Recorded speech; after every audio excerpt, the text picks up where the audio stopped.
नमस्कार, आप देख रहे हैं एन न्यूज लाइव। मैं हूं आपकी एंकर अंजना। उद्घाटन के 14वें दिन इंडियन हैंडलूम हैंडीक्राफ्ट मेला एक बार फिर गुलजार। भागलपुर के ऐतिहासिक सेंट्रिस कंपाउंड में नारायण जन कल्याण संस्थान द्वारा आयोजित इंडियन हैंडलूम हैंडीक्राफ्ट मेला 2025 आज 14वें दिन भी लोगों से खचाखच भरा नजर आया। जहां नजर डालिए, हर तरफ भीड़, हर तरफ रौनक और हर कदम पर लोक कला की महक। पूरा परिसर आज एक बार फिर एक जीवंत सांस्कृतिक उत्सव में तब्दील हो गया। परंपरा और कला का संगम, दर्शकों की उमड़ी भीड़, देश भर से आए कलाकारों की कला ने भीड़ को बांधे रखा। रेशम, हैंडलूम, गृह सज्जा और हेरिटेज क्राफ्ट के स्टॉल रहे फुल। महिलाओं, युवाओं और परिवारों ने जमकर खरीदारी की। कारीगरों की मेहनत को लोगों ने सराहा। तस्वीरें और वीडियो सोशल मीडिया पर खूब वायरल हुए। भागलपुर की जनता ने साफ दिखा दिया, कला बिक सकती है लेकिन सम्मान अनमोल होता है। मेले में पूरे दिन रहा उत्साह का माहौल। लोक नृत्य, लोक संगीत, क्षेत्रीय कला और बच्चों के लिए विशेष एक्टिविटी जोन। आज पूरा मेला एक फैमिली फेस्टिवल की तरह चमकता दिखा। महिलाओं के लिए पारंपरिक परिधान, युवाओं के लिए हैंडी हस्त निर्मित कलेक्शन और बच्चों के लिए मनोरंजक गतिविधियां, हर वर्ग के लिए कुछ न कुछ खास मौजूद रहा। तकनीक और परंपरा का मिलन, डिजिटल स्टॉल बने आकर्षण। QR payment, online catalogue, digital promotion. कारीगरों ने बताया कि इस बार डिजिटल सुविधाओं ने उनकी बिक्री और पहुंच दोनों में बड़ा इजाफा किया है। मेला रहेगा 18 दिसंबर तक, रोज दोपहर 12:30 बजे से रात 9:30 बजे तक खुला। 14वें दिन भी भारी भीड़ ने साफ कर दिया कि आने वाले दिनों में यह मेला और ज्यादा लोकप्रिय होने वाला है। भागलपुर के लिए यह मेला सिर्फ आयोजन नहीं, एक गर्व का अवसर है। यह वह अवसर है जहां कला सम्मान पाती है, जहां कारीगर पहचान पाते हैं और जहां संस्कृति जीवंत होती है। आयोजकों ने किया अखबार की भ्रामक खबर का खंडन। मेले के आयोजक भोला प्रसाद और नारायण जन कल्याण संस्थान के संस्थापक सचिव अधिवक्ता संतोष कुमार झा ने मीडिया से बातचीत में बताया, एक दैनिक अखबार द्वारा 10 रुपए सहयोग राशि को जबरन वसूली बताना पूरी तरह गलत, भ्रामक और निराधारित है।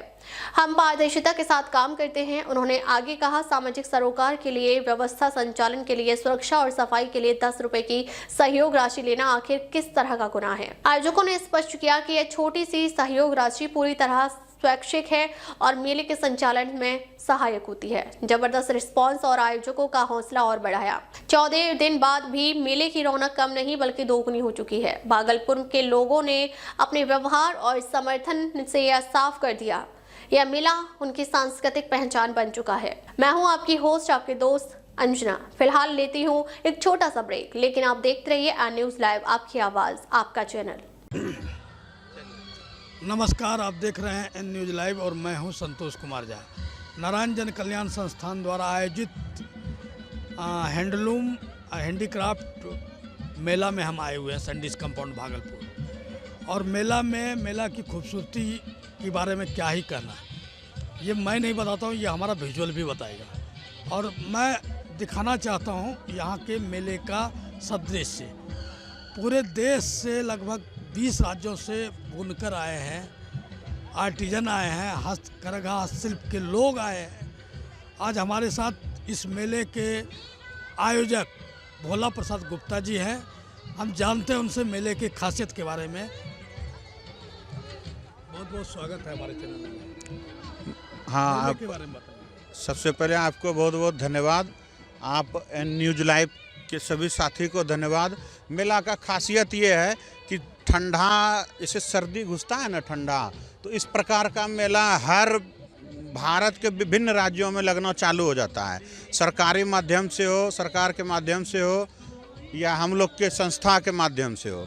तो यहाँ नारायण जन कल्याण संस्थान के माध्यम से उसके द्वारा से हम लोग सभी भारतवर्ष के विभिन्न जगह से, विभिन्न देशों के हिस्से से आर्टिजन, जो जैसे बिहार के विभिन्न जिलों से भी हैं आर्टिजन, और बनारस से, जैसे उत्तर प्रदेश से बनारस का है, उत्तराखंड से है, सहारनपुर का है, सभी आर्टिजन को बुलाया गया है। हम लोग पहले से लगभग 2 महीना से तैयारी कर रहे थे बुलाने का, सबको सूचना दिए और यहाँ पर आए। यहाँ खासियत ये है कि इस सीजन सिल्क जो पहनते हैं कपड़ा, सर्दी के मौसम में ही पहना जाता है। और सिल्क जो होता है सर्दी में गर्म और गर्म में ठंडा, वैसा एयर कंडीशन वाला जो है सिल्क कपड़ा देता है। तो ज़्यादातर सिल्क पहना जाता है ठंडा के दिन में, तो इसीलिए। और सोफ़ा जो है ये सब ज़्यादातर ठंडा दिन में जो है लोग खरीदते हैं और उसका ज़्यादातर लाभ उठाते हैं। और एग्जीबिशन जो लगता है प्रदर्शनी, वह गर्मी में कम और सर्दी के मौसम में ज़्यादा ही लगता है। और उसी टाइप का सब हाथ से बना हुआ सामान है जो कि सभी प्रदर्शनी करते हैं। ठंडा दिन में ज़्यादा चलता है, सामान का जो है ज़्यादा बिक्री होता है। गर्मी दिन में उतना चलता नहीं है। जैसे बनारस से सिल्क आए हैं, पश्मीना बिकता है, कश्मीर का पश्मीना फेमस होता है। वह सब चीज़ गर्मी में अनकम्फर्टेबल होता है, सर्दी में कंफर्टेबल रहता है। लोग को गर्मी ठंडा नहीं असर नहीं बुझाता है। इसीलिए तापमान के हिसाब से कपड़ा को चिन्हित करके हस्तशिल्प को बुलाया गया है। सभी क्राफ्टमैन आर्टिजन आए हैं और इस मेले में भव्य प्रदर्शनी लगाया गया है। और हमको लगता है कि 3 साल के बाद, खादी मेला के बाद, ऐसा प्रदर्शनी का आयोजन नारायण जन कल्याण संस्थान के माध्यम से किया गया है। और सभी आर्टिजन, लगभग 90 दुकान से 100 दुकान के अंतराल में है। सभी आर्टिजन खुश हैं और शहर के विभिन्न बड़े बड़े जो यूज करते हैं, मतलब सिल्क उल्क जितना चाहते हैं, शहर के बहुत बड़े व्यापारी सभी लोग आए हैं और आकर के अच्छा खरीदारी कर रहे हैं। हम शहरवासी भागलपुर वासी को भी बहुत बहुत धन्यवाद देना चाहते हैं और मीडिया बंधु को भी धन्यवाद देना चाहते हैं जो इस तरह का। भोला जी, मुझे सवाल पूछना है कि आपको इस आयोजन में प्रशासनिक कितना सहयोग मिला या नहीं? इस आयोजन में माननीय जिलाधिकारी महोदय, नगर आयुक्त महोदय और स्मार्ट सिटी द्वारा ही ज़मीन को दिया गया है हमको कि इस तरह का आयोजन बहुत दिन हो गया था।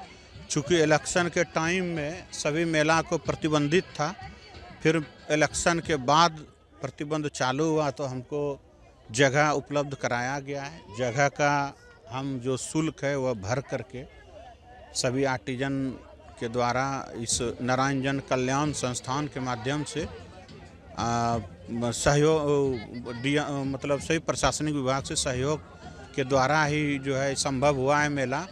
और सभी से सहयोग मिला है, यहाँ के विधायक जी से भी, जिलाध्यक्ष महोदय से, सबसे सहयोग मिला है। हर लोग किन्हीं से और सहयोग भी मिला है तो वो बताएं। असहयोग कुछ लोग, हम संडे को सहयोग राशि लगाए थे। चूँकि नारायण जन कल्याण संस्थान जो है समय समय पर कंबल बांटती है, कभी वस्त्र बांटती है, तो उस सब और साफ़ सफाई जो मेला लगा हुआ है और साफ़ सफाई, सुरक्षा गार्ड और बहुत सारा चीज़ है जो कि जो है संस्था के माध्यम से ही होता है। कार्यशाला भी चलाया जाता है संस्था के माध्यम से। तो उसके लिए हम संडे को, रविवार को 4:30 बजे से सहयोग राशि 10 रुपया लगाए थे, जो कि उसमें से बच्चे फ्री थे और वरिष्ठ नागरिक फ्री थे। प्रशासनिक विभाग के, सरकारी गवर्नमेंट के कोई भी लोग फ्री में निःशुल्क आते थे। और कुछ जो है आप सहयोग राशि आगंतुकों को जो इच्छुक है देने लायक, उसी के माध्यम से हम लगाए थे सहयोग राशि। लेकिन कुछ अखबारों में छापा गया कि जबरन लिया जाता है, ऐसे है वैसे है। ऐसा कहीं कुछ नहीं है, किसी से जबरन या कोई गेट बंद नहीं है। जो गेट मिला है हमको, गेट भी खुला है, अभी देख लीजिए, वहाँ भी खुला है, यहाँ भी खुला है। और अगर हम सहयोग राशि 4 बजे और 4:30 बजे से लगाए थे, शाम 4:30 बजे से रात 8:30 बजे तक, तो 8 बजे तक, तो उसमें कुछ पत्रकार, कुछ अखबार, एकाध अखबार लिखे थे। तो हमको लगता है कि सहयोग राशि नहीं लगेगा तो यहाँ और सामाजिक तत्वों का ज़्यादा जमावड़ा लगा रहता है। एक ही लोग 10-20 बार आता है, कुछ चोरी होने की संभावना रहती है। क्राफ्टमैन का जो आए हैं बाहर से, थोड़ा असुरक्षित महसूस करते हैं। तो सहयोग राशि लगने से 2-3 फ़ायदा है। एक तो सुरक्षा हो जाता है सभी दुकानदारों का, दूसरा जो गरीब है, जो बुनकर है, जो हस्तशिल्पी है, उसको हम लोग संस्था के माध्यम से सहयोग भी करते हैं। कहीं कहीं खाना हम लोग फ्री कराते हैं, कभी कभी ट्रेनिंग कराते हैं तो सब हम लोग फ्री देते हैं। तो हमको लगता है कि किसी को दिक्कत या तकलीफ नहीं होना चाहिए। और इस तरह का जो है हम लोग अखबार में जो छपी है उसका आप कितना खंडन करते हैं? हम खंडन करते हैं। अखबार में जो छपा है सारा गलत न्यूज़ है कि जबरन लिया जाता है या सुबह से लिया जाता है। हम सिर्फ 4:30 बजे से 8 बजे तक ही सहयोग राशि, वो भी आगंतुओं के इच्छा अनुसार, ये नहीं कि जबरन।